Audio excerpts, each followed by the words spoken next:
Start হয়ে গেছে। হ্যাঁ, আমরা লাইভে এসে গেছি। একটু সাউন্ড বা ভিডিও ক্লিয়ার আছে কিনা একটু কেউ সাউন্ডটা দেখে কমেন্ট করে নিচ্ছে। জানান।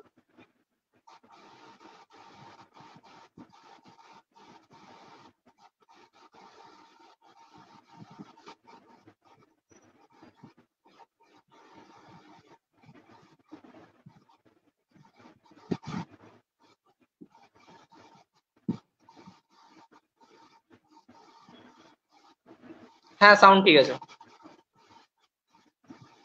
হুম। আজকে আসতে আমাদের একটু লেট হয়ে গেল। আহ সেটা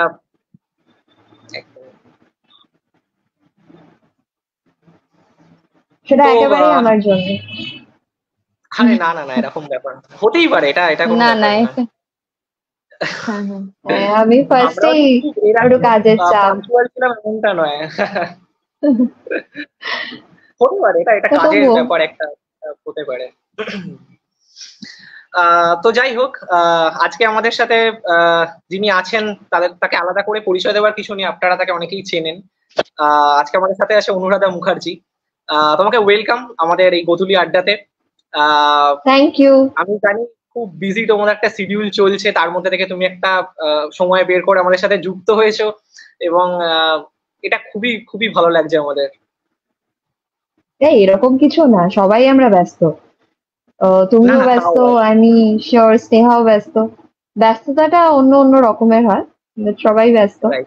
আর শুধু এইটাই যে আমার মাঝে মাঝে খুব বেশি কথা বলতে ভালো লাগে না, তখন একটা, আর আজকে আমি শুধু কথাই বলে গেছি, আমার যেহেতু ডাবিং ছিল, এবার এখানে এসেও আমি এখন ভাবলাম ঠিক আড্ডার মতন, যতই লাইভে আড্ডা একটা, মানে তার একটু ভেবে চিন্তে কথা বলতে হয় না, তো ওইটা একটা ভয়, বাকি তো ঠিক আছে।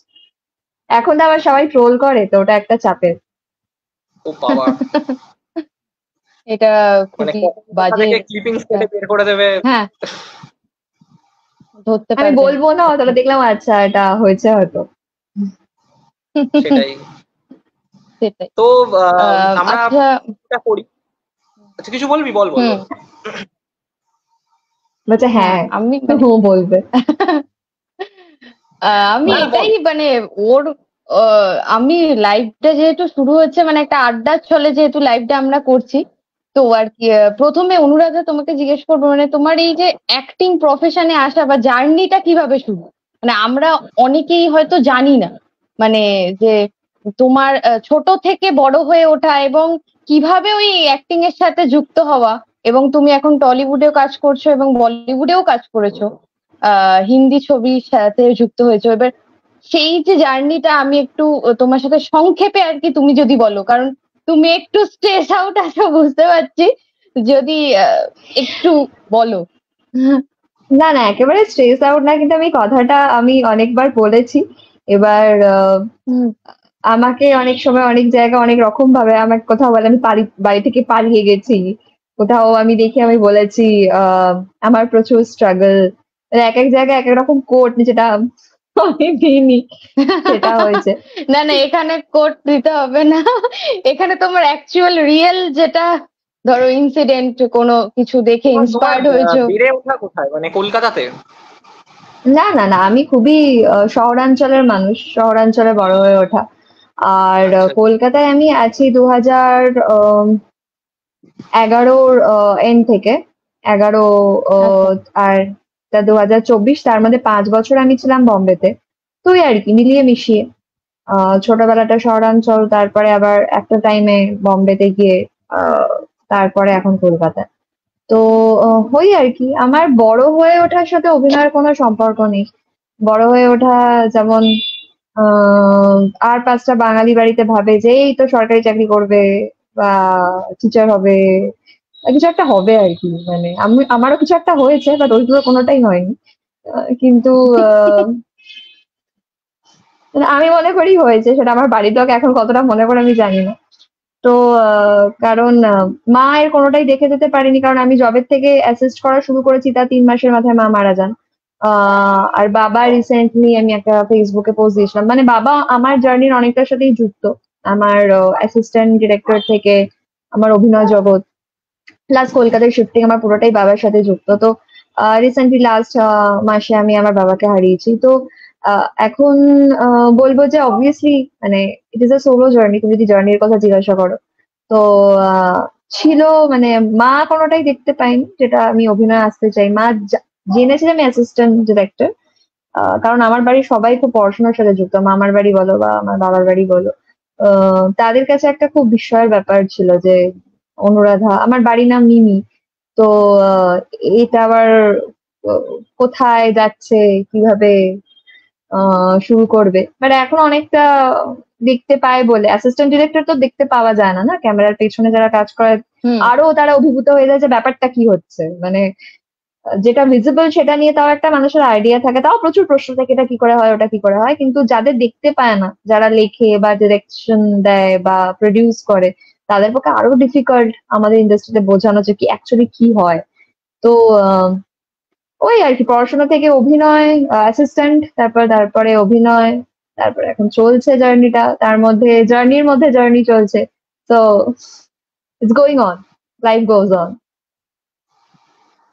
আহ, মানে তোমার ছোটবেলা থেকে এই যে তুমি বললে যে পরিবেশে আর কি তুমি বড় হয়েছো, সেখানে মানে সবাই পড়াশোনার সাথে যুক্ত, তোমার এই অভিনয়ের পোকাটা মাথায় প্রথম মানে বীজটা বপন হলো কখন?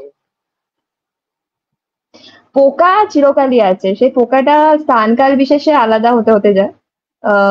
তো কোনো সময় ডিরেকশনের পোকা ছিল, তারপরে অ্যাক্টিং এর পোকা হয়েছে। মানে আমার খুব বোরিং লাগতো যে এইভাবে চাকরি কি করে করব, মানে সারা জীবন ধরে একই, সেই একই মানে। এখন জানি না কিরকম চেঞ্জ হয়েছে ব্যাপারটা, বাট আমার মনে হয় সরকারি চাকরি করাটা, মানে ডোন্ট টেক এনি অফেন্স, আমি আমার ভয় পাই আবার বলবে অনুরাধা মুখার্জি বলেছে সরকারি চাকরি বোরিং, ওরকম কিছু না। বাট আমি বলছি আমার মনে হয়েছে অ্যাবসলিউটলি আমার কল। তো সেটার থেকে উম কিভাবে আমি পুরো জীবনটা কাটাবো ওই রকম একটা ডিসিশন থেকে মনে হচ্ছিল কিছু একটা আলাদা করব।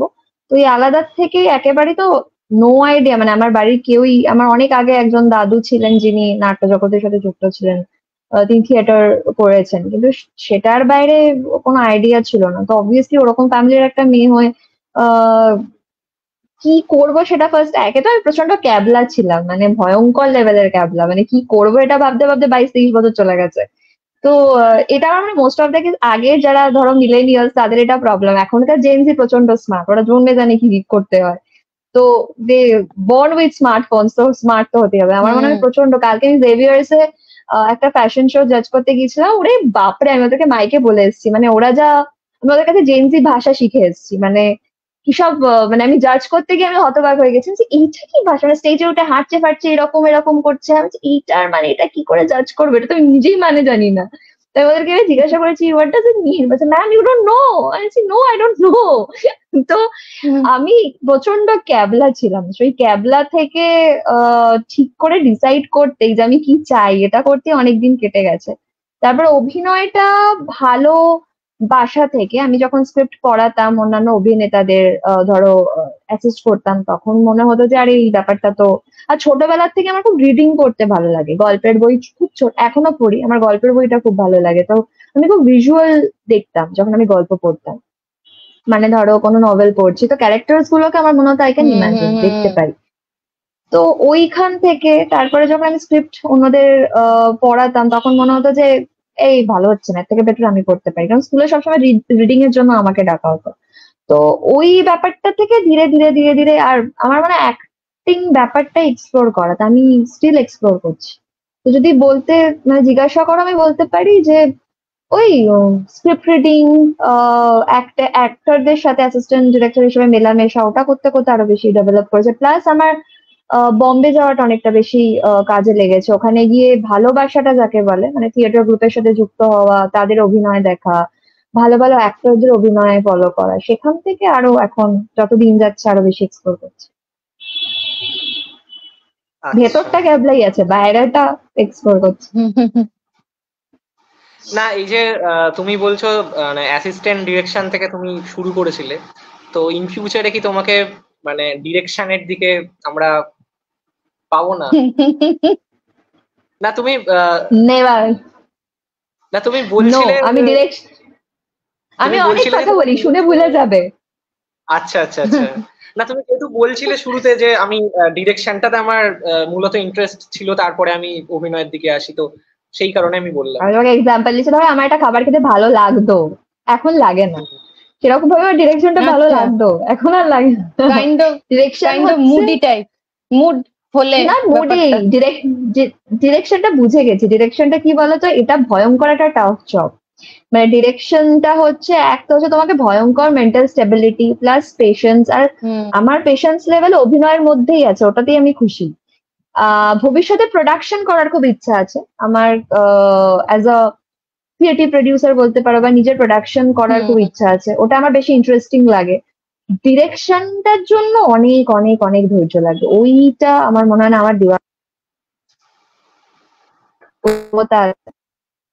আচ্ছা আচ্ছা, বুঝতে পেরেছি। আচ্ছা, যদি কোনো মানে ধরো এরকম ক্যারেক্টার ইচ্ছা হলো, মানে এরকম কোনোদিনও মনে হয়েছে যে এই ক্যারেক্টারটা করতে গিয়ে আমাকে খুব ধরো মানে কি বলবো, মাথাটা ইউজ করতে হয়েছে, বা আমার মানে সেই ভেতরে ঢুকতে একটু কষ্ট হচ্ছে, বা এইরকম ব্যাপারটা কিরকম স্ট্রাগল করতে হয়েছে ইউজ কোনো? করতেই হবে, মাথাটা মানে ইউজ ধরো করতেই হবে, যে কোনো ক্যারেক্টারে মাথা। হ্যাঁ মানে ধরো একটা ক্যারেক্টারে আমি ঢুকলাম, এবার তারপরে আমি আর বের হতে পারছি না, এইরকম অনেক সময় হয় না অ্যাক্টরদের ক্ষেত্রে। এই ব্যাপারটা দেখেছি যে ওরা বলে কি হ্যাঁ, আমি সেটা হয়। এই ক্যারেক্টারে ঢুকতে গিয়ে অনেক, হ্যাঁ এরকম কিছু। দেখো, এটা ডিপেন্ড করে আমাদের, কথা বলবো বলি কি করবো। সেটা হচ্ছে আমাদের বাংলা ইন্ডাস্ট্রি যা অবস্থা, ক্যারেক্টার ঢুকতে এবং বেরোতে একটা টাইম দেয় না। খুব ফর্চুনেট সেটা তুমি পাবে, যে একটা বিশাল চুল পেয়েছো সেখানে, নাহলে মোটামুটি 11 দিনে পুরো ছবি র্যাপ আপ হয়ে যায়। তো সেই 11-12 দিনের মধ্যে তুমি বুঝবে ক্যারেক্টার না ঢুকবে না বেরোবে, কনফিউশনই হবে, শেষ হয়ে যায়। তো এখন আমার মনে হয় যদি খুব ডিফিকাল্ট, যেমন নিহারিকা করেছে, তখন 2 বছরের শুট হয়েছে ওটা। ওটা একটা requirement ছিল, প্লাস ওটা ইন্ডিপেন্ডেন্ট একটা প্রজেক্ট ছিল। ওটা রিকোয়ারমেন্টে ছিল মানে বর্ষাকালে বর্ষার গুলো শুট হয়েছে, শীতকালে ওই সিজনে মানে ঝাড়খণ্ড দেওঘরে যেখানে শুট হয়েছে। তো প্রকৃতি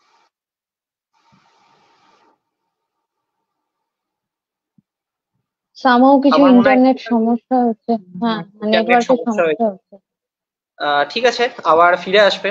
আমাদের আড্ডা তো চলছে, আপনারা যারা দেখছেন এই মুহূর্তে পারলে একটু শেয়ার করে দিন আমাদের এই আড্ডাটা, যাতে আরো অনেকের কাছে এটি পৌঁছে যায়।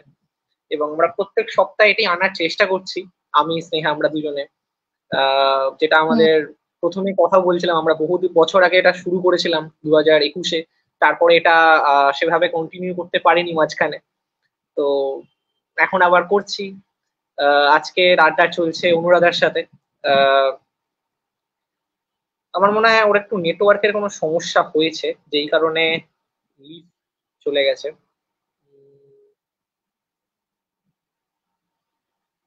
মনে হয় একটু ওয়েট করে যাই, ও আসবে। একটু ওয়েট করে যাই আমরা, বেটার।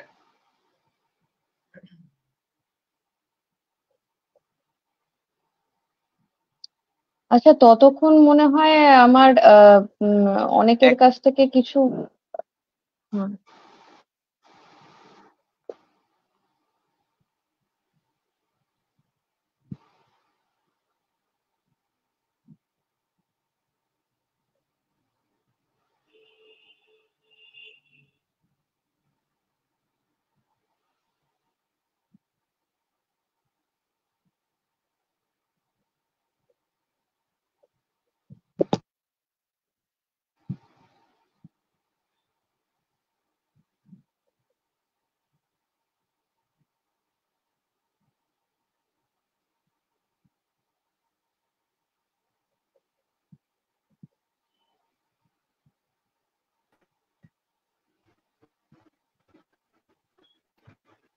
আমি শুনতে পাচ্ছি না, সৌরনীল আছে কিনা।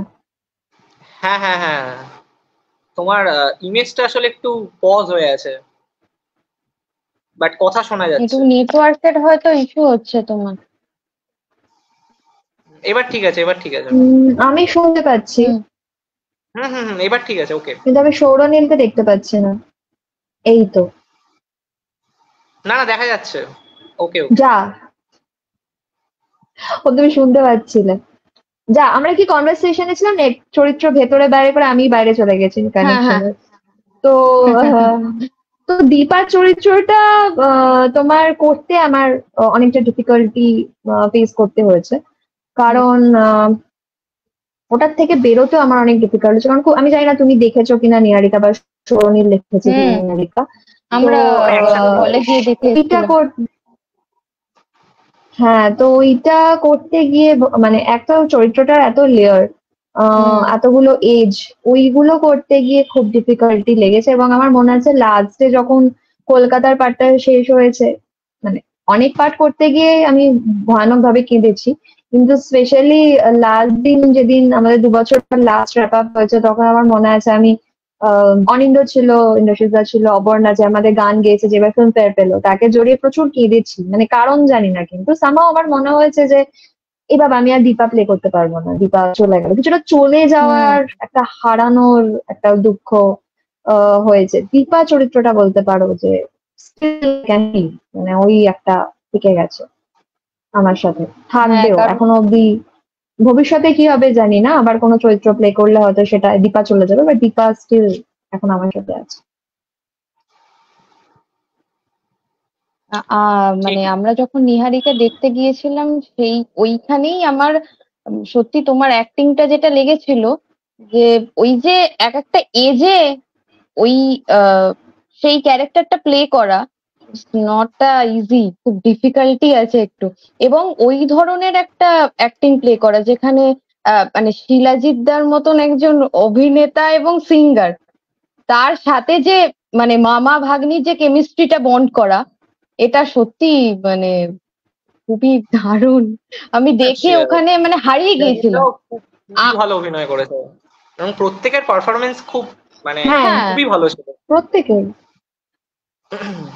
একদমই। এবার মল্লিকা দি যিনি আমার মামি হয়েছিলেন, মল্লিকা দিকে আমার মামি মনে হয়েছে। আমার কখনো মনে হয়নি যে মল্লিকা দিকে আমি কোনোদিন চিনি না, আমার ফার্স্ট আলাপ ওখানে। তো সবাই খুব ভালো, অরিন্দ খুব ভালো, ছোট ছোট ক্যারেক্টারও যারা করেছে, মানে যে আমার মানে যখন ওই নার্সের চরিত্রটি যে করেছে রোহিণী, যে আমার পার্টনার দেখানো হয়েছিল, যে আমাকে, ও খুব ভালো। মানে জীবনে প্রথমবার কোনো মেয়ের সাথে এরকম কোনো ইন্টিমেট সিন করেছি, তো অবভিয়াসলি ভালো কো একটা না হলে এই ধরনের সিন করাটা খুব ডিফিকাল্ট হয়ে যায়। তো এটা মানে আমার মনে প্রত্যেকেই খুব ভালো, প্রত্যেকেই ভালো করেছে বলে হয়তো সিনেমাটা একটু অন্যরকম দেখতে লেগেছে, সেটা তোমরা বলতে পারবে। না না, আমাদের ছবিটা দুজনেরই খুব ভালো লেগেছে এবং ছবিটা নিয়ে আমরা পরবর্তীকালে কথাও বলেছিলাম। ইন্দ্রশিসদার সাথে একটি ফেস্টিভ্যালে আমাদের দেখা হয়েছিল, মানে আমরা দুজন একসাথে ভিডিও বানাই, তোমাকে এটা বলা হয়নি। তো সেখানেরই একটি ফেস্টিভ্যালে আমার সাথে, আমাদের দুজনের সাথে ইভেন ইন্দ্রশিসদার দেখা হয়েছিল এবং সেখানে আমরা কথাও বলেছিলাম ছবিটির ব্যাপারে। আচ্ছা, সেটাই। তো ইন্দ্রশিস অনেক সময়, ইন্দ্রশিস অনেক ক্ষেত্রে মানে যায়, যেগুলো মানে ইন্ডাস্ট্রি তো চাকরিও করেন, তো সেই সূত্রে অনেককে চেনেন আর কি, তো ওই হিসাবে ইন্ডাস্ট্রিজের চাকরির খবরটা খুব মানে আমাদের কাছে শকিং লেগেছে আর কি, ইভেন অনেকের কাছেও সেটা লেগেছে। আমি খুব খুশি। দেখো আমি তোমার একটা জিনিস বলছি, সেটা হচ্ছে যে জীবনে খালি পেটে শিল্প হয় না, জীবনে হয় না। আমার মনে হয় যে মানুষের মাথা তখনই খুলবে যখন মানুষের পেট ভর্তি থাকবে। তো খুব ভালো কথা, যে আরো ভালো চাকরি করুক, প্রচুর টাকা রোজগার করুক, আরো নিহারিকা হবে। এটা একদম ঠিক, এটা একদম ঠিক, একদমই একদম। না, তোমাকে আরেকটা জিনিস যেটা জিজ্ঞেস করবার, তুমি শুরুতে বললে অ্যাসিস্টিং এর বেশ কিছু কাজ করেছো। আমি জানি না, এটা তুমি বলো আর কি, মানে কোন কোন ছবির সাথে তুমি অ্যাসোসিয়েট ছিলে, বা যদি সেটা বলা যায় বা সেটা। আমি কোনো ছবির সাথে, আমি একদম বাচ্চা বেলায় মানে যখন মানুষের বুঝতে শিখেছে জীবনে কি হচ্ছে, ওই তখন যখন আমি অ্যাসিস্ট্যান্টে ঢুকেছিলাম, তখন আমি একদম টেলিভিশন অ্যাসিস্ট করেছি। রবি হচ্ছে প্রোডাকশন লাস্টের দিকে তখন আমি শিখেছে টেকনিক্যালিটি কি হয়, মানে এখানে দাঁড়ালে কি হয়, লাইট কিভাবে নেয়। তো তখন ওগুলো দেখতাম, ভাগ্যিস ওগুলো অবজার্ভ করেছি বলে সেগুলো পরবর্তীকালে আমার সুবিধা হয়েছে কাজ করতে। তো ওইগুলো একদম একদম বেসিক, মানে আমি বিশাল কোনো ন্যাশনাল অ্যাওয়ার্ড উইনার ডিরেক্টরের সাথে কাজ করিনি, কোনো বিশাল কোনো কিছু 30 মার্ক কাম হয়ে যায়নি। আমি জাস্ট বেসিক গুলো শিখেছি, যার জন্য পরবর্তীকালে হেল্প হয়েছে। আমার বেসিক গুলো জেনেছিলাম। আচ্ছা আচ্ছা আচ্ছা। তো মানে তুমি তো এই ধরো 2011 থেকে তুমি, মানে কবে তুমি 2011 থেকে তুমি বললে কলকাতা এসছো, তো সেই সময় থেকে কি তুমি কাজে মানে ঢুকেছো আর কি এই ইন্ডাস্ট্রির সাথে? 2011তে আমি পড়াশোনা করছিলাম প্লাস অ্যাসিস্ট করছিলাম। 2011 ধরো ওই এন্ড থেকে 12 অব্দি আমি অ্যাসিস্ট করেছি। তারপরে আমি 2014তে বম্বে চলে যাই। 2014 তারপরে আসা যাওয়া করতাম। 2015 থেকে পার্মানেন্টলি শিফট করে যাই। কোভিড আসাতে আমি ফেরত আসি, কারণ আমার বাবা এখানে যেহেতু একা থাকে। তো সেই হিসাবে আমি তারপরেও 1 বছর আমি ফ্ল্যাটটা রেখেছিলাম, কিন্তু মানে আমার ওটা আননেসেসারি মনে হয়েছিল, কারণ আমার সেই মুহূর্তে মনে হয়েছিল যে বাবার আমাকে দরকার, আমি যেটা একমাত্র মেয়ে। তো যেটা প্রায়োরিটি বেশি সেটা আমার মনে হয় দেওয়া সেই মুহূর্তে মানে দরকার ছিল, তো সেটাই দিয়েছি। আচ্ছা আচ্ছা। আমি বেশ কয়েক মাস আগে একটি তোমার কাজ দেখলাম, ছবি বিশ্বাস বলে। মানে খুবই ভালো লাগলো মানে কাজটা দেখে, এবং যে পরিচালকের কাজ আমি তার বেশ কয়েকটা কাজ এর আগে দেখেছি। আমার মনে হলো সেই পরিচালকের এই কাজটা আমার মনে হলো বেশি মানে মানে ভালো হয়েছে রাহুলদার আর কি, রাহুল মুখার্জি। তো তোমার চরিত্রটা ইভেন মানে এত কি বলবো, খুব সিম্পল, কিন্তু যেভাবে ক্যারেক্টারটাকে তুমি কিভাবে ক্যারেক্টারটাকে দেখেছিলে, কারণ তোমার এই ধরনের চরিত্র কিন্তু আমি দেখেছি তোমার যে ফিল্মোগ্রাফি আছে সেখানে।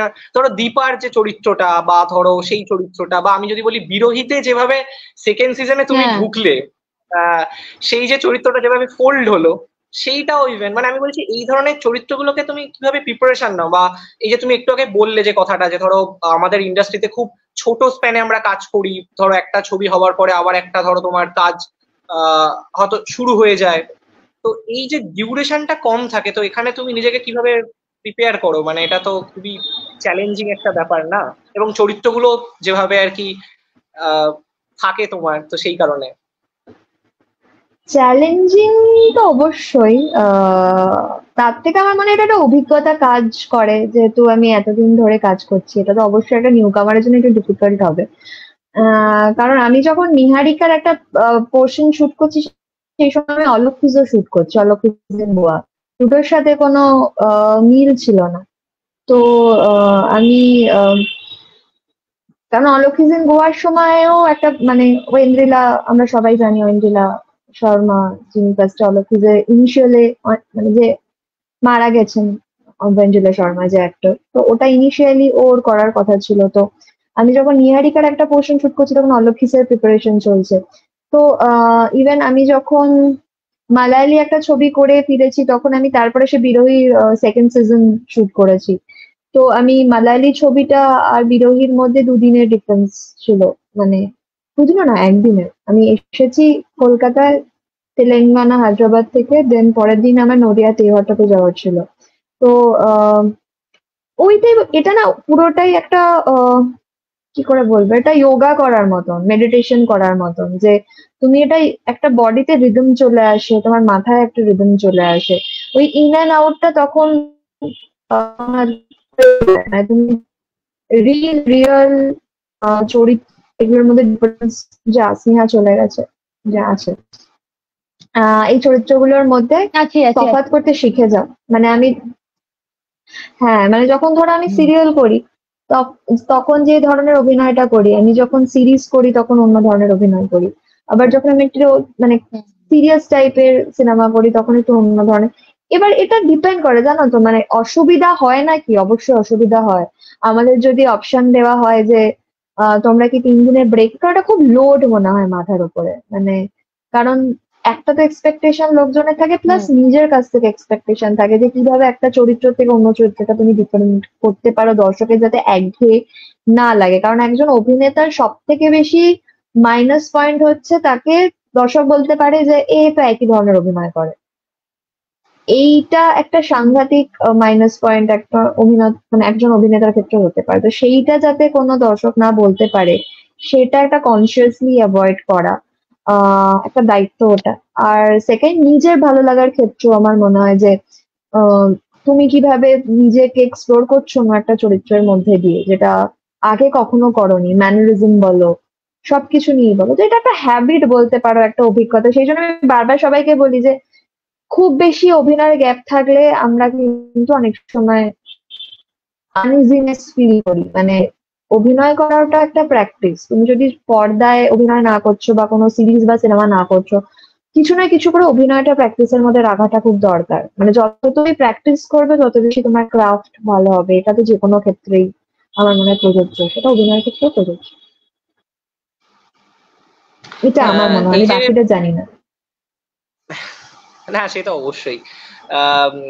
এই যে তুমি এত ধরো পরিচালকের সাথে কাজ করেছো এবং বিভিন্ন চরিত্র অভিনয় করেছো, অনেক অভিনেতারা বলেন যারা মানে তাদের মতে যে কিছু পরিচালক আছেন যারা তাদেরকে স্বাধীনতা দেন, তো আবার অনেক পরিচালক চান যে আমি আমার যেটা দরকার বা আমি যেটা লিখেছি আমি সেটাই দেখাতে চাইছি সেখানে, তো আপনাকে সেটাই করতে হবে। তো তোমার ক্ষেত্রে মানে তুমি এরকম কি ফেস করেছো, বা তুমি তো বিভিন্ন ধরনের কাজ করেছো, তুমি একটু আগে বলছিলে, তো সেক্ষেত্রে ধরো এই যে নিহারিকা বলি বা ওদিকে তুমি সোয়েটার করেছো, তোমার ওদিকে তুমি মানে আরো যে বিভিন্ন তুমি ওয়েব সিরিজ করেছো তুমি একটু আগে বলছিলে, তো এইখানে বিভিন্ন পরিচালকের সাথে তুমি কাজ করেছো, সেখানে তোমার যে স্বাধীনতাটা সেটা কিভাবে তুমি পেয়েছো? মানে সেখানে তুমি কি ইম্প্রোভাইজ করেছো কিছু ছবিতে, নাকি মানে সেটা খুব চেপেই আর কি পরিচালকরা যেটা চাইছেন তুমি সেটাই ডেলিভার করেছো? এই দুটোই মানে হয়েছে। দেখো, ডিরেক্টরের একটা সাথে হচ্ছে অ্যাক্টরের যে একটা কেমিস্ট্রি যে থাকে। না, দেখো, একজন ডিরেক্টরের তো অনেক ধরনের মানে ক্রাফট থাকে। মানে ধরো একজন ডিরেক্টর অনেক স্পেস দেয়, একজন ডিরেক্টর মনে করে যে আমি যেটা বলছি সেটাই কপি পেস্ট অভিনেতা যাতে করে নেয়। এবার তুমি যদি অভিনেতা হয়েছো, তো আমার মনে হয় অভিনেতাকে না জলের মতন হতে হয়। যে পাত্রে দান করবে সেই পাত্রের আকার ধারণ করবে। তো আহ, এই ফ্লেক্সিবিলিটিটা থাকা খুব দরকার। কারণ ultimately actor is a medium,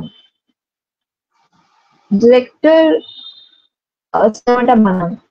মানে আলটিমেটলি ডিরেক্টরের থ্রু দিয়ে দর্শক দেখে, অ্যাক্টরকে তো পর্দায় দেখে।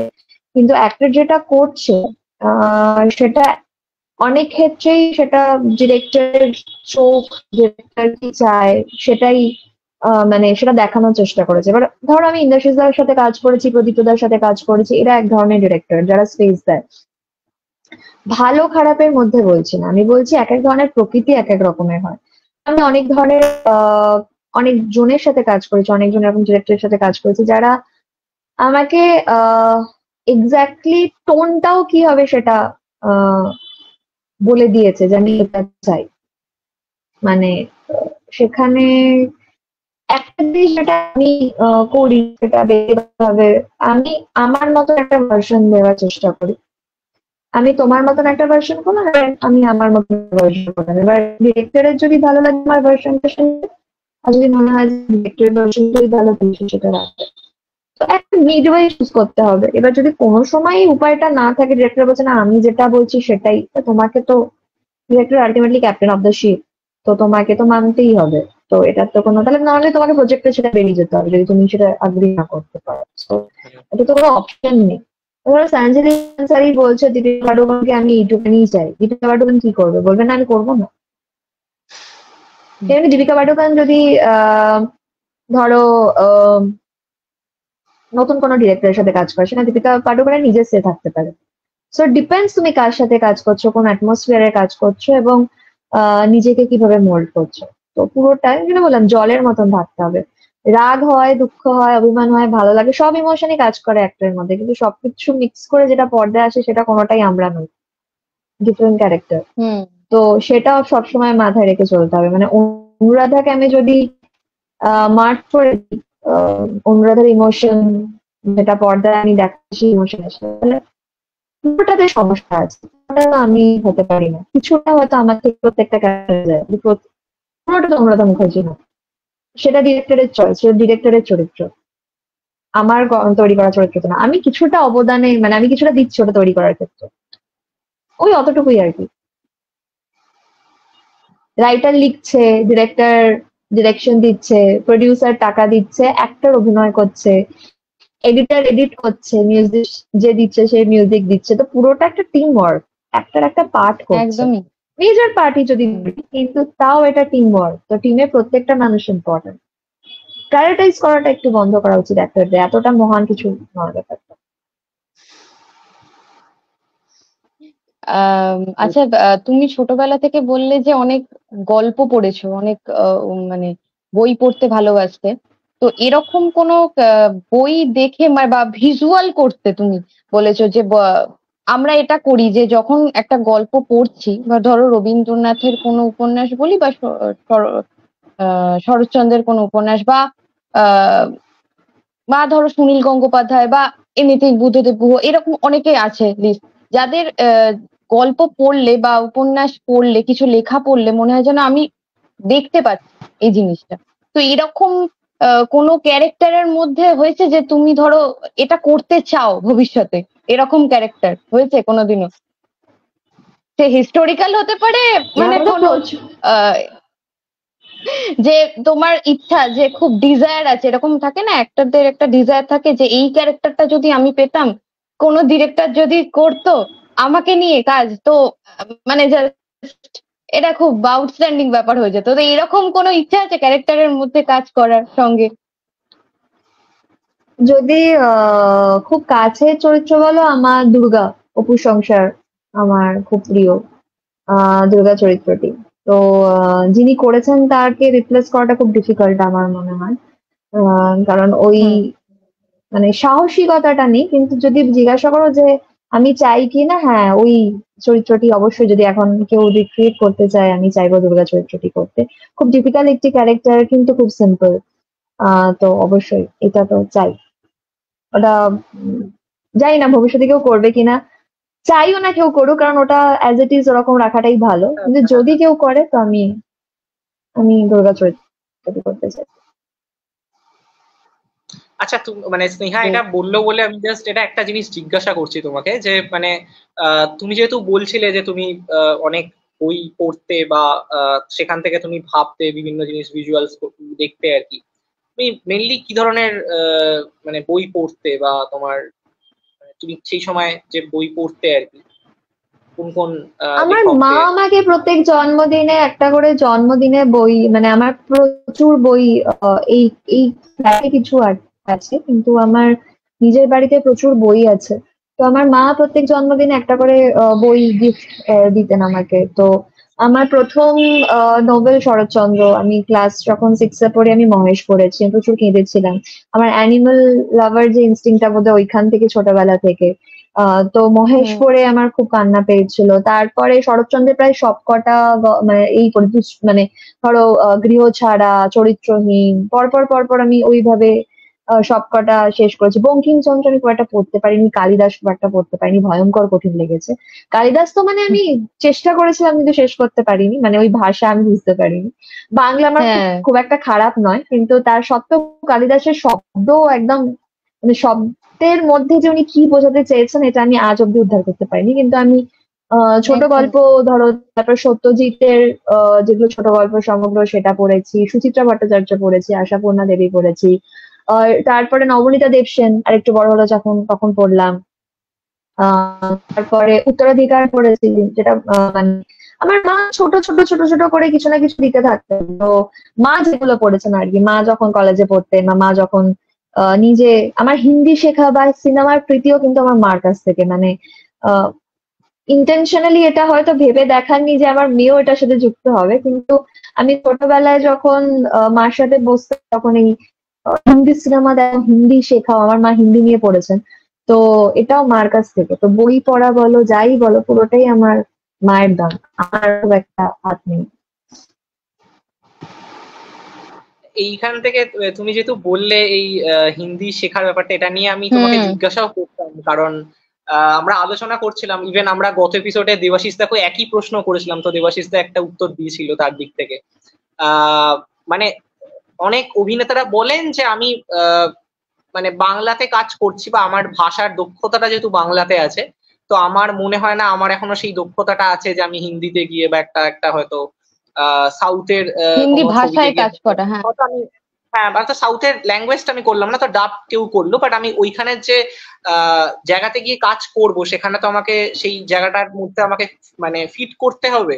তো এগুলো অনেকে মনে করেন আর কি, অনেক অভিনেতারা বলেছেন। তো আমি তোমাকে এটা জিজ্ঞাসা করতাম যে তোমার তোমার হিন্দিতে তুমি অনেক কাজ করেছো, তো সেক্ষেত্রে সেই সেই ভাষাটার উপর তোমার দখল কিভাবে তৈরি হয়, তুমি এটা বললে খুব ভালো করি আর কি। তো সেটা বুঝতে পারলাম। এটা দেখো, আমরা দেবাশিস হিন্দি তো দাকেও অনেক জিজ্ঞেস পরে করেছিলাম। এসেছে, হিন্দি হুম অনেক হুম হুম। পরে এসেছে। আমার প্রথম ছবি মারাঠি।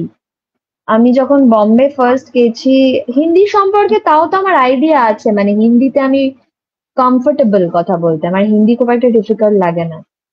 আমি শায়েরি আচ্ছা। ভালোবাসি, পড়াশোনা করি, আমি হিন্দি পড়তে পারি, হিন্দি লিখতে পারি, হিন্দিতে আমার খুব একটা অসুবিধার মনে হয়নি।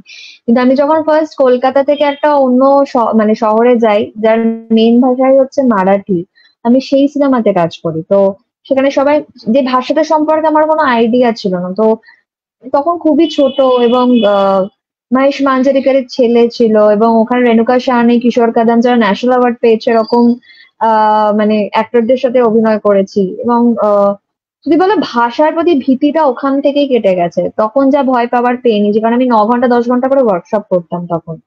তো আমি এখন পড়তে পারি মারাঠি, আমি অনেক ফ্লুয়েন্ট ছিলাম, আমি ফ্লুয়েন্টলি বলতে পারতাম মারাঠি, এখন কমপ্লিটলি বুঝতে পারি।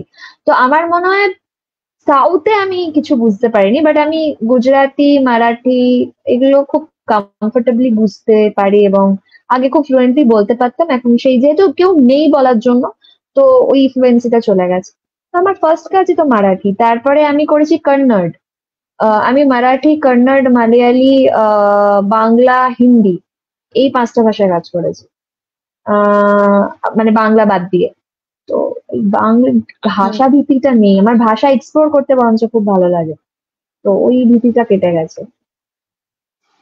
আচ্ছা আচ্ছা, কারণ না যত এটা অনেক ভাষা তুমি অভিনেতারা। কাজ করবে, মানে তত হুম বেশি সংস্কৃতি, মানে বিভিন্ন কালচারের সাথে, মানে যখন আমি হুম। মালায়ালিতে কাজ করেছি, ওটা একটা ডিফারেন্ট কালচার। কন্নড়ে কাজ করেছি, তখন একটা ডিফারেন্ট কালচার। আমি যখন আবার ফার্স্ট মারাঠিতে কাজ করেছি, ওদের কমপ্লিটলি ডিফারেন্ট কালচার। তো এই কালচার গুলো তোমার মধ্যে অ্যাডপ্ট হতে হতে যায় এজ অ্যান অ্যাক্টর, এবং সেটা তোমার অভিনয় খুব হেল্প করে। তো কারণ এক এক প্রদেশের অভিনেতা এক এক ধরনের অভিনয় করেন, তো তোমার কিছু নয় কিছু তো ভেতরে থাকে। তো এটা তো খুব হেল্প করে আমার মনে হয়। মানে আমি আচ্ছা, খুব তুমি একটা যেহেতু কমফোর্টেবল হতে পছন্দ করি না। হুম হুম হুম হুম, না তুমি যেহেতু বললে মারাঠি বা তুমি আহ, আহ, গুজরাটি ভাষাতেও তুমি বললে কাজ করেছো। গুজরাটি ভাষায়, গুজরাটি আমি বলতে পারি। আচ্ছা আচ্ছা, মানে তুমি যে বলছো কন্নড় ভাষায় তুমি কাজ করেছো তুমি বললে। হ্যাঁ, তো মানে এই কন্নড় এই করেছি। ইন্ডাস্ট্রি, হ্যাঁ হ্যাঁ হ্যাঁ, তো এই ইন্ডাস্ট্রি গুলোতে কাজ করার অভিজ্ঞতা কিরকম? মানে আমাদের বাংলায় তো যে ওয়ার্ক কালচারে মানে আমরা কাজ করতে অভ্যস্ত, তো সেখানে আমরা বোম্বের ব্যাপারটা আমরা জানি যে সেখানে কি গ্র্যান্ডারে কাজ হয়। মানে তাদের দিকটা আমরা এখন এই যুগে এসে আমরা বুঝে গেছি যে চারদিকে বিভিন্ন ভিডিওস, বিভিন্ন পোর্টালে সেটা নিয়ে আলোচনা হচ্ছে, বা আমরা আশপাশ থেকে বিভিন্ন মানুষের থেকে জানতে পারি। তো সেইখানের ওয়ার্ক কালচারটা কেমন? দেখো, সাউথ খুব ডিফারেন্ট, মানে সাউথে যদি জিজ্ঞাসা করো, আমি রিসেন্টলি যেহেতু মালায়ালিটা করেছি, মালায়ালি হুম হুম কালচারালি হয়তো অনেকটা বাংলার মতন, কিন্তু ওদের থিঙ্কিং প্রসেস অনেক ডিফারেন্ট, মানে ওরা অনেক অ্যাডভান্সড আমাদের থেকে আমার মনে হয়, কারণ ওরা অনেকটা এগিয়ে গিয়ে, মানে ওরা না খুব একটা আউট অফ দ্য বক্স, মানে তামিল তেলেগুর থেকে মালায়ালি অনেকটা আলাদা। তো মালায়ালি একদমই ডাউন টু আর্থ, যেগুলো মানে রিয়েল সেরকম স্টোরি বলতে ভালোবাসে। তো এটা অনেকটা রিলেটেড টু বাংলা কালচার বলতে পারো, খাবার হ্যাবিটটা অনেকটা সেম, ওরাও বাঙালিদের মতন। তো কিন্তু খুব প্রফেশনাল, মানে আমরা 12টা শহরে শুট করেছি, আমার ওখানে মানে হেড ইনজুরি হয়েছিল, আমার গাড়ি অ্যাক্সিডেন্ট করেছিল সিনেমাটা শুট করতে গিয়ে। তারপরে এসে 12টা আমি বিরোহী শহরে? শুট করেছি। হ্যাঁ, 12টা শহরে শুট করেছে। আমি কলকাতা থেকে হায়দ্রাবাদ বাই রোড গেছি। ওই বাই রোড যেতে গিয়ে তেলেঙ্গানাতে আমার গাড়ি অ্যাক্সিডেন্ট হয়। তো হ্যাঁ, ব্রেক ফেল করেছিল, ড্রাইভার ঘুমিয়ে পড়তো, তো মাথা ঢুকে গেছিল। পরে বিরোহী শুট করতে এসে আমি মানে যখন ওই খোপা বাজছে, আমার তো ওইরকম লুক ছিল মানে পলিটিশিয়ান যখন হতে যাই, হুম। তো ওইটা যখন চুল বাঁধতে গেছি তখন আমি রিয়েলাইজ করেছি এখানে কিছুটা ব্যথা করছে। তারপরে ট্রাই করেছি এবং দেখা যায় এখানে একটা ক্র্যাক হয়েছে। তো সেটা বাদ দাও, সেটা আপনার কথা। কিন্তু ওই যে মানে এই গার্ডসটা ওদের আছে যে কলকাতা থেকে একজন অ্যাক্টরকে হায়দ্রাবাদে বাই রোড নিয়ে গিয়ে প্রত্যেকটা মানে আমি শুট করতে করতে গেছি, যখন আবার মানে স্টে করানোর তখন স্টে করিয়েছে। এই একটা আলাদা, যদি বলো মালায়ালির তুমি ওয়ার্ক কালচার জিজ্ঞাসা করো, দে আর ভেরি মানে দে নো কি করছে ওরা। মারাঠি অনেকটা ইনফ্লুয়েন্সড বাই হিন্দি, ওদের গ্র্যান্ডার বলো বা ওদের কালচার বলো, যেহেতু মহারাষ্ট্রেই একদম ওদের খুব রিলেটেড। হিন্দি লোকজনও মারাঠি বলতে পারে, মারাঠি লোকজন হিন্দি বলতে পারে, মারাঠি অনেক একটা হিন্দিতে কাজ করে। তো খুব একটা ডিফারেন্স আমি বলবো না, বাট আমি কি বলবো মানে নিজের কালচারটা খুব ভালোবাসে, মানে মানে খুব বেশি রুটেড কালচারালি। মানে ওরা যে ধরনের সিনেমা করে দেখবে সব খুব মারাঠি ওই কালচারটাকে মানে বুস্ট করে করে। আর কন্নড় মানে আমার মনে হয় অনেকটা কমার্শিয়াল, যেমন আমরা দেখে থাকি সাউথের তামিল তেলেগু যেরকম অনেকটা বেশি কমার্শিয়াল, অ্যাকশন প্যাক গান ওরকম টাইপের একটা জোনে। তো বাংলার থেকে সবকটা আলাদা আলাদা, বাংলার নিজস্ব একটা ফ্লেভার আছে এবং সেটা স্টেটের আমার মনে হয় ফ্লেভার গুলো আলাদা আলাদা। যেহেতু আমার মনে হয় যেরকম অ্যাটমসফিয়ার, যেরকম ওয়েদার, সেই অনুযায়ী বোধ হয় কালচারালি লোকও ডিফারেন্ট। তো ভালোই, সবকটার একটা আলাদা ফ্লেভার আছে, আমার তো খারাপ কোনটা লাগেনি। না আমি বলছি ওখানে তো মানে একটা কাজ হয়তো বহুদিন ধরেই শুট হয় আর কি, মানে মালায়ালামের ক্ষেত্রে আমি যতদূর জানি হ্যাঁ, সেটা আমাদের বাংলার মানে বাংলাতে এখন যে ভাবে কাজ হচ্ছে মানে হয়তো 10 দিনে কি 12 দিনে, সেটা হয়তো নয় আমি জানি না, বাট আমি শুনেছি। বাট তাও মালায়ালাম এর কিছুটা কাছাকাছি। কিন্তু আমি অন্যান্য ইন্ডাস্ট্রির ক্ষেত্রে বলছি, মানে তুমি যেগুলোর কথা বলছিলে আর কি, সেখানে দেখো তাও মালায়ালিটা আমার ক্ষেত্রে তো আলাদা, কারণ মালায়ালিটা তো অনেকগুলো শহরে শুট করেছে, তো এটা 4 মাস লেগেছে শেষ করতে। তো আহ, হ্যাঁ, আর যখন মারাঠি করেছিলাম ওরাও 20-21 দিন মতন শুট করেছিল। উম, আচ্ছা, ওইটা একটা, হ্যাঁ, কর্নাডেও ওরকমই করেছিল। তো যেটা ডিসেন্ট মানে আমার মনে হয় একটা ফিল্ম তৈরি করতে লাগে, ওই অতটাই, মানে এর থেকে খুব মন দিয়ে কাজ করা ওরকম লোকজন। মানে আমার ওদের, যেহেতু আমি বলবো ওদের ইন্ডাস্ট্রিটা অনেকটা বেশি বড়, মানে আমি মালায়ালি বলছি না, মানে ওদের গ্রোথটা অনেক বেশি। আমি গুজরাটি ইন্ডাস্ট্রি সম্পর্কে জানি না, ওখানেও নিশ্চয়ই অনেক ধরনের কাজ হয়, বাট বাকি ইন্ডাস্ট্রি গুলো গ্রোথটা অনেকটা বেশি আমার মনে হয় বাংলা ইন্ডাস্ট্রি থেকে। তো সেই হিসাবে এবং টিম কাজটা মেম্বারটাও অনেক অন্যরকম। থাকে, মানে ক্রিউ মেম্বারটা। বাট সাউথে কাজ করতে গেলে একটা অসুবিধা, তোমার কমিউনিকেশন করতে অসুবিধা হয়, কারণ ওরা না মানে হিন্দি একেবারেই বলে না। তুমি মারাঠি কাজ হুম। করতে গেলে ওরা হিন্দিতে কথা বলে, কিন্তু আমার কন্নড়ে ওরা খুব ফরমেশন করতে পারে না হিন্দিটা, ওটা একটা সমস্যা। বাকি খুব ভালো লোকজন। আচ্ছা। আচ্ছা, তোমার মানে আপকামিং কি কি কাজ আসছে একটু যদি বলো, মানে রিভিল করতে হবে না কিন্তু যদি কিছু কাজ আর কি মানে যখন আসছে সেগুলো সামনে আমরা দেখতে পাবো সেটা। একটা তো সবাই জানে, যেটা ইফিতে লাস্ট ইয়ার সিলেক্ট হয়েছিল, ডিপ ফ্রিজ, যেটাতে Bridge। আবির হুম। চ্যাটার্জি আর তনুশ্রী চক্রবর্তী আছে। তো সুপ্রতিমদার সাথে ওরা এটা নিয়ে কথা মেবি হচ্ছিল। বছরই রিলিজ করবে। হ্যাঁ। হ্যাঁ। ও হ্যাঁ, তো ওইটা, হ্যাঁ ওটা জয়দা, মানে সুপ্রতিম দা তো বলি না, জয়দার সাথে আমি 3টে কাজ আচ্ছা করেছি। আচ্ছা। তো হ্যাঁ, তো আমার first Hindi feature Joyda shoot করা, তারপরে গুলদস্তা, দেন ডিফরিজ, আমরা হ্যাঁ। হ্যাট্রিক করে নিই।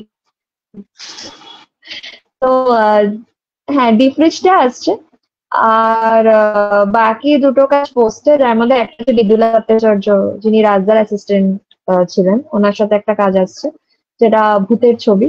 একটা আসছে একাডেমি অফ ফাইন আর্টস বলে, যেটা একটু অন্য ধরনের ছবি, যেটা SLFTI এর সবাই মিলে করেছে, এবং আমাদের সৌরভ আছে, রুদ্রনীল ঘোষ আছে, পায়েল সরকার। এটা বেরোলে বুঝতে পারবে, এটা একেবারেই একটু একটু না অনেকটা বাংলায় মনে হয় না এরকম কাজ হয়েছে। তো দেখলে বুঝতে পারবে যখন একটা পোস্টার বা ট্রেলার আসবে, হোপফুলি সুন। এটা কি তো এই স্টুডেন্ট, মানে SRFT এর কোনো স্টুডেন্ট? এটা প্রপার SRFTI এর স্টুডেন্ট তো সবাই ছিল, বাট আচ্ছা যখন শুরু করেছিল সিনেমাটা ডিপার্টমেন্ট আর ডিপার্টমেন্টের সবাই মিলে করেছে, বাট প্রপার তো হ্যাঁ। তো এই দুটো আপাতত, এই তিনটে আপাতত আছে, দেখা যাক বাকি। আচ্ছা, বেশ মানে ভালো। ফ্রিজ তো সম্ভবত এই বছরেই কি মুক্তি পাবে, সেটা সুপ্রতিমদার সাথে কথা বলছিলাম, তো বলছিল হয়তো এই বছরের শেষ হ্যাঁ, কি। Hopefully academy of fine arts এবং ডিফ্রিজ পরপরই রিলিজ হবে, দুটো দুই আচ্ছা ভিন্ন ধারার ছবি। আচ্ছা, তুমি একটু আগে ডিপ ফ্রিজের কথা বললে, সেটি ইসিতে আর কি গিয়েছিল। এই ফেস্টিভ্যালের বিষয়টা তুমি কিভাবে দেখো? মানে আমি বলছি, নিহারিকা তো প্রচুর ফেস্টিভ্যাল ট্রাভেল করেছে, বা তোমার অন্যান্য আরো বেশ কয়েকটি কাজ, এবং এই এই ছবিটিও তুমি বললে ডিপ ফ্রিজ। আমি এটা শুধু ইসিতে না, মানে আরো বেশ কয়েকটাতে গেছিলাম আমি যতদূর শুনেছিলাম, মানে অনেক অনেক ফেস্টিভ্যালে গেছে, অনেক, হ্যাঁ হ্যাঁ। মানে অতুলদা আমার ফ্রেন্ড লিস্টে আছে, তো পোস্ট করেছিল বেশ অনেক দিন ধরে, আমি দেখেছিলাম আর কি। তো আমার মনে হয় ইফিতে ছাড়া অনেক ফেস্টিভ্যালেই এটা ছবিটি গেছে আর কি।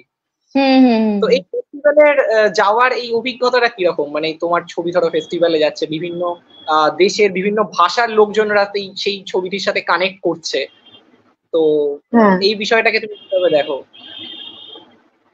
আর তুমি কি অ্যাটেন্ড করেছো আমার সেখানকার সেখানকার যারা ধরো দর্শকরা দেখছে, আহ, তাদের কেমন লাগছে, বা সেই যে ওপিনিয়ন গুলো?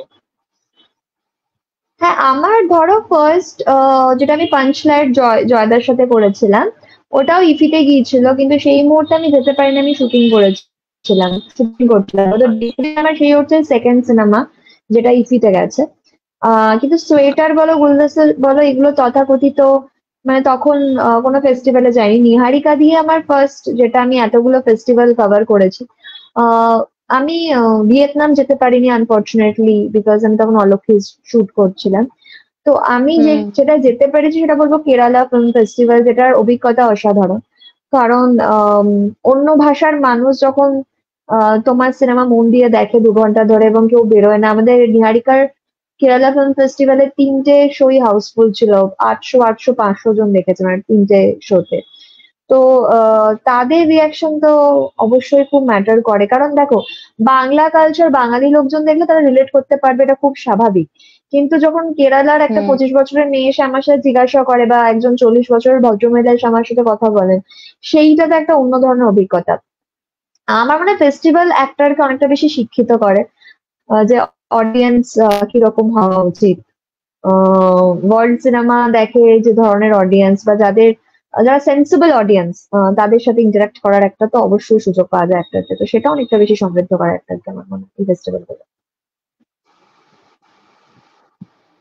না, এই এই ফেস্টিভ্যালের যেটা আমি আরেকটা জিজ্ঞেস করছিলাম এটার সাথেই, মানে ফেস্টিভ্যালের সিনেমা মানে লোকজনের একটা খুব, মানে তথাকথিত ধারণা থাকে না, মানে আমি কি বলছি তুমি হ্যাঁ, একটা বোধহয় বুঝতে সোশ্যাল পারছো। মানে ট্যাবু টাইপের এই সম্প্রতি একটি আমরা দেখতে। ছবি মুক্তি পেয়েছে, আমি এবার সেটা নিয়ে স্নেহার সাথে।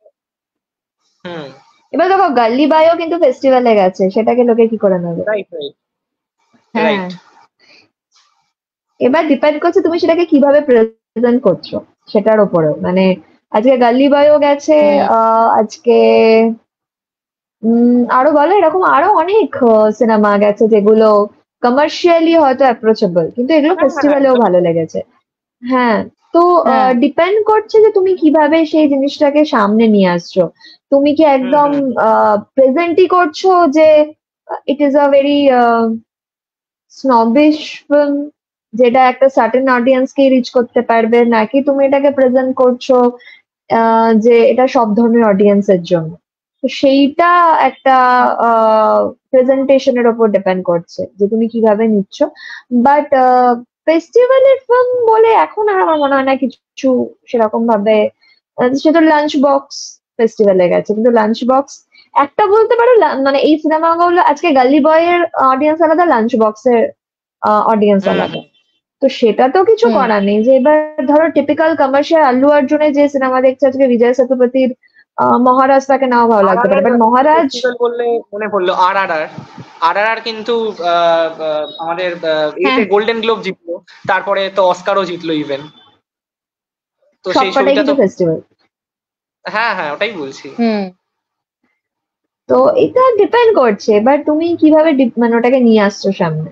এবার কিছু কিছু সিনেমা থাকে যেমন একদমই সেটা ফেস্টিভ্যালেরই, মানে ধরো কোনো স্টুডেন্ট ফিল্মস থাকে, তারা হয়তো ফেস্টিভ্যালের জন্যই বানিয়েছে, সেটা আলাদা। কিন্তু কোনো সিনেমা ফেস্টিভ্যালে গেল বলে সেটা ফেস্টিভ্যালে সিলেক্ট হলো বলে ফেস্টিভ্যালের সিনেমা হয়ে গেল, এইটা খুব ভুল ধারণা। না মানে লোকজনের একটা আমি দেখেছি অনেক মানুষের সাথে কথা বলে, মানে তাদেরকে হয়তো বললাম যে এই ছবিটা বেরিয়েছে বা এটা তো শুনলাম একটা ফেস্টিভ্যালে, মানে লোকজনের একটা খুব ভ্রান্ত ধারণা তৈরি হয়ে থাকে যে ব্যাপারটা হচ্ছে হ্যাঁ, মানে আমরা মানিক বাবুর মেঘ দেখতে গেছিলাম আমি স্নেহা, এবং সেটা দেখতে যাবার আগে আমরা বেশ কয়েকজনের সাথে কথা বলছিলাম, তো তাদের এইরকম একটা ধারণা আমরা পেলাম, এবং সেম অ্যাজ এটা ঘটলো নিহারিকার ক্ষেত্রেও। এবং সেটাতে আমরা এই একই জিনিস দেখলাম যে তারা বলছে, এবং তারা রীতিমতো সিনেমাটার ব্যাপারে জানে, কিন্তু তাদের বক্তব্য হচ্ছে যে এটা তো যে মানে বেশ কয়েকটা ফেস্টিভ্যালে গেছে, আমরা ছবিটা দেখে কি মানে কিছু মানে আন্দাজ করতে পারবো এরকম নিয়েও যেরকম হয়েছে কিছু ভেবে নিচ্ছে ছবিটা নিয়ে, মানে খুব শক্ত, খুব একটা মানে তারা হয়তো সেটা তাদের আইকিউ এর প্রবলেম, সেটা তাদের আইকিউ এর প্রশ্ন, সিনেমার উপর প্রশ্ন না, তাদের ইন্টেলিজেন্ট লেভেলের উপর প্রশ্ন সেটা, যে আমরা বুঝতে পারবো কিনা, তাহলে সেটা তাদের প্রশ্ন, একদমই এটা সিনেমার প্রশ্ন না। মানে তারা বুঝতে পারে। এবার ধরো যে আমি বলছি ধরো আজকে যেটা টিপিক্যাল কমার্শিয়াল ফিল্ম হয় আমাদের, যেখানে প্রচুর নাচ গান থাকে, এবার সেটা যারা অডিয়েন্স হয় তারা অবশ্যই নিহারিকা দেখতে যাবে না, কারণ তাদের কাছে মেন অডিয়েন্স, আমি বলছি রকি আর রানী কি প্রেম কাহানি, রকি আর রানী কি প্রেম কাহানি ধরো এরকম আমাদের, তারা কিন্তু লাঞ্চ বক্স দেখতে যাবে না, তাদের কাছ থেকে এক্সপেক্ট করাটাই ভুল। কিন্তু ইরফান খান যখন মানে ইরফান খান যখন ওটা করছে ডি ডে করছে, যেখানে হুমা কুরেশি আছে, তারপরে আর বাকি আরো অনেকে ছিল, যেটা পুরো অ্যাকশন ফিল্ম, সেটা কিন্তু দেখতে যাবে সেখান থেকে। এবার অডিয়েন্স তো ডিফারেন্ট, মানে তোমাকে বুঝতে হবে কোন সিনেমাটা কোন অডিয়েন্সের জন্য। ধরো ডিফারেন্ট, আই ডোন্ট এক্সপেক্ট কে যারা ধরো পাগলু দেখতো তাদের জন্য, মানে এটা একটা মানে এবার ধরো যারা এবার ধরো এখন যে ধরনের সিনেমা হচ্ছে এখন তো আর ওরকম, আজকে ধরো আবির দা শুভশ্রী ও বাবলি করছে, বাবলি কি কমার্শিয়াল সিনেমা নয়, কিন্তু বাবলির একটা কন্টেন্ট আছে। তো এবার এইটা সাবাবসের লোকজন কিভাবে নেবে, এটা তো ধুমধাম নাচ গান নেই, বাবলি চাইলে ফেস্টিভ্যালও যেতে পারতো। এবার ঋত্বিক দা যখন গোড়া করছে হইচইয়ে, তখন ঋত্বিক দাকে চিনছে, এবার ঋত্বিক দা যখন শব্দ করছে, ঋত্বিক দা শব্দ কজন দেখছে, এটা কিন্তু মুষ্টির মতো। অডিয়েন্স তো অবশ্যই আলাদা, কিন্তু শব্দ ন্যাশনাল অ্যাওয়ার্ড পাচ্ছে, গোড়া কিন্তু পাচ্ছে না। তো কিছু সিনেমা হয় একদম মাসের জন্য, কিছু সিনেমা হয় একটু অন্য ধরনের অডিয়েন্সের জন্য, তো সেটা জেনেই করা। এবার আজকে ধরো সৃজিত দা যখন খুব ইন্টেলেকচুয়াল কিছু করবে, পদাতিক দোস্তজির মতন ছবি, সেটা তো ধরো বিশ্বের বিভিন্ন জায়গায় গেছে, কিন্তু এট দ্য সেম টাইম আমি দেখলাম দোস্তজি কিন্তু মানে প্রচুর মানুষের ভালোবাসাও কুড়িয়েছে, মানে আমি বলছি ধরো বক্স অফিসের দিক থেকেও মানে খুবই চলেছে ছবিটি আর কি। তো সেটা কি শুধুমাত্র চলেছে? হ্যাঁ হ্যাঁ, কিন্তু দোস্তজি মানে দোস্তজি যদি তুমি বলো, দোস্তজি কি মানে ধরো প্রজাপতির সাথে বিট করতে পেরেছে? পারেনি। তো আমরা মানে আজকে যদি আমি বলি লাঞ্চ বক্স কি জওয়ানকে বিট করতে পারবে? পারবেন না। কিছুটা কি হলের দিক থেকে একটা ব্যাপার, কারণ আমি দেখেছি ইন্ডিপেন্ডেন্ট সিনেমার এটা নিয়ে প্রচুর পরিচালকরা কথা বলেছেন, মানে হলের, কারণ যেহেতু তুমি বলছো বিট করার ব্যাপারটা, মানে সেটা কোথাও কি হলের একটা কি সংকীর্ণতার জন্যই কি, মানে হলটার স্পেসটা কমে গেছে ইন্ডিপেন্ডেন্ট বাংলা সিনেমার অডিয়েন্স খুব আনপ্রেডিক্টেবল, আর আরো আনপ্রেডিক্টেবল হয়ে গেছে জবের থেকে কোভিড হয়েছে, সবটাই তো ফোনে চলে আসছে। তো লোকে যখন রিলিজ করে জিজ্ঞাসা করে ওটিটিতে কবে আসবে বা ফোনে কবে আসবে। কারণ দেখো এটা খুব লজিক্যাল, একটা আমাদের থিয়েটারের সংখ্যা খুব কম, সিঙ্গল স্ক্রিন হয়ে গেছে অলমোস্ট। আজকে বম্বেতে বলো বা দিল্লিতে বলো, মেট্রোপলিটন সিটিতে যত মাল্টিপ্লেক্স আছে বা লোকের রোজগার, লোকের জীবনযাত্রা যে কারণে কলকাতায় মাল্টিপ্লেক্সে ধরো 500 থেকে 1000 টাকা খরচা করার মতো রোজগার হয়তো অনেকে নাই করতে পারেন, সেই টাকাটা হয়তো ভাববে যে আমি 500 টাকার 2 মাসের রিচার্জ করে নেবো, আমি নেটফ্লিক্সে বা হইচইয়ে দেখে নেবো। তো মানুষের জীবনযাত্রার ইম্প্যাক্টটাও তো সিনেমার উপরে পড়ে, মানুষ কত টাকা রোজগার করছে তার ইম্প্যাক্টটাও তো সিনেমার উপরে পড়ে। তো সেখানে অবশ্যই চেহারা তো আলাদা হবে। সিনেমা হল কম, আমাদের সিঙ্গেল স্ক্রিন নেই, অলমোস্ট উঠে গেছে। মাল্টিপ্লেক্স, এবার মাল্টিপ্লেক্সে যদি কেউ দেখে, কেউ বলবে আমি কমার্শিয়াল ফিল্ম দেখতে যাবো, আমি নিহারিকা কেন দেখতে যাবো, তখন তারা চুজ করবে কি নন্দন। নন্দনের সব থেকে, বা নন্দনের কালেকশন, নন্দনের 50 টাকা তুমি কত টাকা কালেকশন করবে? কটা নন্দনের মতো সিঙ্গেল স্ক্রিন আছে? না অনেকেই আমার যেরকম আমাদের অফিসে কিছু কলিগ আছে আমার, মানে ওরা কিরকম বলে, ওরা বলে যে আমি এত কাজের প্রেসারে একদম একটা কি বলবো স্যান্ডউইচ টাইপের হয়ে যায়, তো আমি সিনেমা হলে যখন ঢুকছি আমি একটা অ্যাকশন মার্কা ফিল্ম, মানে একটা কমার্শিয়াল ফিল্ম দেখবো যেখানে হচ্ছে আমি সিটি মারবো, হাততালি দেবো, হো হো করে একটা ব্যাপার হবে, মানে মালা টালা দিচ্ছে, এইরকম একটা ব্যাপার হবে। তো অনেকেই এরকম একটা ধারণা নিয়েও অনেকে সিনেমা ওইভাবেই আর কি সিনেমা দেখতে যায়, যে এরকম একটা থাকবে যে হিরো আসছে মানুষ পিছন হাইপে থেকে হয়তো মানুষ হাইপে চলে। আজকে তুমি বলো এটা ট্রেন্ডিং, মানুষ বিনা কারণে ওটাকে ট্রেন্ড করে দেবে। আজকে রিলে যারা নাচছে তারা কি জেনে নাচে যে কেন নাচছে? একটা গান কে বলে এটা ট্রেন্ডিং চলছে, কাকে বলে দেয় যেটা ট্রেন্ডিং চলছে? লাপাতা লেডিস যখন সিনেমা হলে রিলিজ হয়েছিল কটা লোক দেখতে গিয়েছিল, যখন ওটিটিতে সবাই আরে ইটস নট দ্য ট্রেন্ডিং, সবাই দেখতে আরম্ভ করবে। মানুষ হয়ে গেছে দেখবে খুব খারাপ, মানে দেখবে একটা শিয়াল ভৌ করলে 4টে শিয়াল ভৌ করে। তো মানুষ এখন ওই জাতের হয়ে গেছে যে মানুষ বিচার করে না নিজের বুদ্ধি দিয়ে যে কোনটা ঠিক কোনটা ভুল, এটা বলছে তাহলে এটা করে দিই। সেইভাবে লাপাতা লেডিস, 12 ফেল, সবগুলো কিন্তু এইভাবে ওটিটিতে যখন গেছে তখন মানুষ দেখার পর কি খারাপ লেগেছে? লাগেনি। নিহারিকা কবে ওটিটিতে আসবে এই প্রশ্নটা আমি প্রত্যেক দিন ফেস করি, প্রত্যেকটা কমেন্টসে ফেস করতে। আমার লোকে সিনেমাটা দেখতে চায়, লোকে ল্যাক কোথায়? সিনেমা হলে যাওয়া, টাকা খরচা করা। লোকের কিন্তু সিনেমাটা দেখতে অসুবিধা নয়, লোকের সিনেমা হলে যাওয়া নিয়ে। এবং হ্যাঁ, এবং ওই 1.5 ঘন্টা 2 ঘন্টা মানে বসে একটা পেশেন্স ধরে রেখে ওই মুভিটা দেখা, যে আমি ওই জায়গার মধ্যে দিয়ে আর কি যাচ্ছি, যখন সিনেমাটা দেখছি আমিও সেই ভিজুয়ালটার মধ্যে দিয়ে আর কি এগোচ্ছি। ওইটাই অনেকে করে না। কি করে, এখানে একটা কথা হচ্ছে, এখানে একটা হোয়াইট স্ক্রিন একটা ছবি দেখানো হচ্ছে যেখানে তোমাদের নিহারিকাতে, মানে আমি দেখে হারিয়ে গেছি ওখানে। আমি বলছি যে কোথা থেকে এগুলো মানে সিন গুলো করা, যে ইন্ডাস্ট্রিজ যা করেছে, মানে এত ভিজুয়াল দেখে আমি পাগল হয়ে গেছি, মানে ছিটকে গেছি, এরকম একটা ব্যাপার। তো ওই ব্যাপারটা যে ওরকম যখন ভিজুয়াল দেখাচ্ছে, হ্যাঁ ওখানে অনেকে কি করছে, কেটে কেটে কেটে কেটে, ও আচ্ছা, যখন আমি জিজ্ঞেস করছি যে আরে এই জায়গাটা দেখেছিলি, না রে ওখানটা ঠিক দেখা হয়নি, মানে ওই আর কি স্কিপ করে গেছে, স্কিপ করে আবার যখন একটা কিছু এন্ট্রি পেয়েছে কোন একটা আমি তো এরকম একটা ইনস্টাগ্রাম সাড়ে 1 মিনিটে 1 সেকেন্ডে রিল করে। হ্যাঁ হ্যাঁ হ্যাঁ, ইনস্টাগ্রাম সাড়ে 1 সেকেন্ডে রিল করে, মানুষের কমতে কমতে কমতে কমতে এরকম হয়ে গেছে, যত ছোট করা যায়।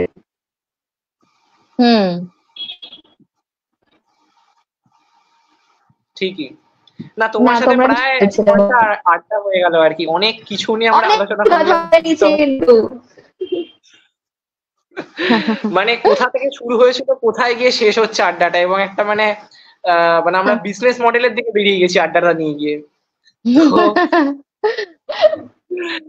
শুরু হয়েছিল তোমার এটাই হয়, এটাই হওয়া দরকার বোধহয়, যে মানে একটা আড্ডা যখন চলছে বিভিন্ন মানে কি বলবো টপিক চলে আসে, তার মধ্যে থেকে রাজনৈতিক চলে আসে, তার মধ্যে থেকে মানে হ্যাঁ সংস্কৃতি চলে আসে, একটা পাঞ্চিং ব্যাপার হয়ে যায় জিনিসটা। স্বাভাবিক, কিন্তু আমি আর 1 ঘন্টা বেশি বকবক করতে পারছি না। সেটাই। না না, আমরা এবার শেষ একদম করব খুব তাড়াতাড়ি।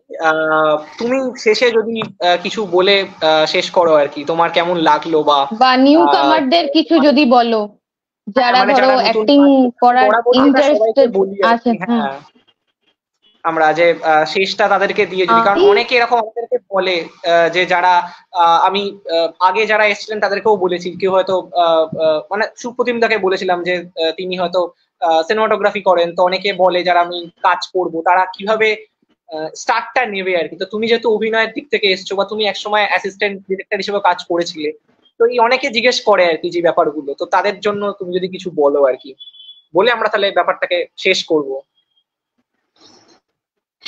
হ্যাঁ, আমার মনে হয় যে না, যারা আসছে প্রথম হচ্ছে পড়াশোনা ঠিক করে আসবে না। পড়াশোনাটা শেষ করে আসবে না, বোকা বানাতে পারবে না, যেটা হলে এটা হয়ে যাবে, এটা তাড়াতাড়ি কোথাও পৌঁছবে। বেসিক বুদ্ধি থাকবে পড়াশোনাটা করার পর। আর আমার মনে হয় যেটা করতে চাইছো সেটা অভিনয় হোক, যে কোনো কিছু সেটা শিখতে শিখতে আরো বেশি তুমি একটা ভালো হয়। তো সহজে ছেড়ে দিও না, যেটা আমার হচ্ছে না 1 বছরে। তুমি সত্যি করতে চাও তাহলে ধৈর্য রাখো। আর কোনো জিনিস একদিনে বা উম, মানে এত তাড়াতাড়ি মানে সাকসেস আর ফেমটা অভিনয় বেশি যুক্ত মানে এখন আরো হয়ে গেছে রিল হয়ে, বা আমরা সবসময় এরকম স্ক্রোলে দেখতে পাই অভিনয় করছে অভিনেতা। তো তুমি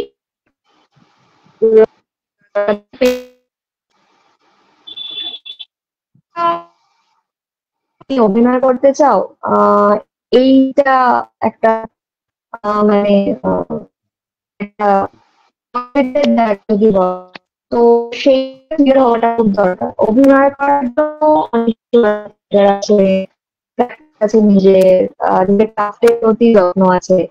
যদি ফেমাস হতে চাও সেটা আলাদা, সেটা তো এখন ডিজিটাল দুনিয়া, যে কোনো ক্ষেত্রে ফেমাস হতে যাবে, হতে পারো। তো তুমি আগে ক্লিয়ার হওয়াটা দরকার তোমার, বাকিটা তো সময় লাগবে, ধৈর্য, সবকিছু নিয়ে। আর প্রচুর প্রচুর প্রচুর শান্তি নিয়ে আসবে, কারণ প্রচুর ধরনের লোক তুমি face করবে। সবাই যে তোমাকে প্রচুর ভালোবাসা দেবে একদমই না, প্রচুর অপমান করবে লোকজন, ফ্লোরে অপমান করতে পারে, তোমার ব্যাপারে খুব খারাপ কথা বলতে পারে। সেটাকে গায়ে না মেখে, এবং এখন ডিজিটাল মিডিয়া তোমাকে দেখে তা খারাপ বলতে পারে, তো সেটাকে গায়ে না মেখে এগিয়ে যাওয়ার মতো মানসিক স্টেবিলিটি নিয়ে এসো। আর বাড়ির লোককে সাথে নিয়ে, মানে তাদের এগেনস্টে আসাটা খুব ডিফিকাল্ট, মানে সেটা যদি প্রথমে না বুঝতে চায়, অন্য বাড়ির লোকই প্রথমে একটু বুঝিয়ে দেয় এই ধরনের কথা শুনে যে সে অভিনয় করতে চায়, অভিনেতা হতে চায়। সবাই একটা স্টেবল জব চায় যেখানে মাস গেলে একটা মাইন্ড। তো যেহেতু অভিনেতাদের বা যারা এই ফ্রিল্যান্সার কথাটার সাথে যুক্ত, তাদের কোনো স্টেবল এই যে এত টাকায় 70,000 বা 1 লাখ বা 2 লাখ টাকা ঢুকছে, এটার গ্যারেন্টি নেই। তুমি যদি এই জীবনযাত্রাটার সাথে অভ্যস্ত হতে চাও, অভ্যস্ত হতে পারো, তবেই আসো।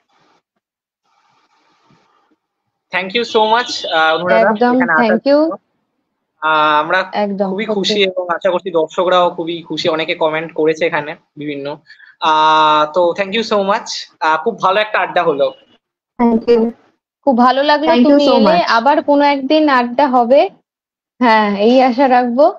তো নিশ্চয়ই। ভালো থেকো। হ্যাঁ। সবাইকে একটা মেসেজ দিতে চাইছি, যেটা হচ্ছে 15ই আগস্ট আসছে, স্বাধীনতা দিবস। রিসেন্টলি একটা ঘটনা আমাদের সবাইকে খুব নাড়া দিয়েছে। আজকে আমরা সবাই খুব চিন্তিত। safe থেকো। আর নিজের চারপাশের পরিবেশটা সুস্থ রেখো, সেটা সবার আগে দরকার। তো স্বাধীন হওয়ার একদমই হওয়াটা খুব দরকার।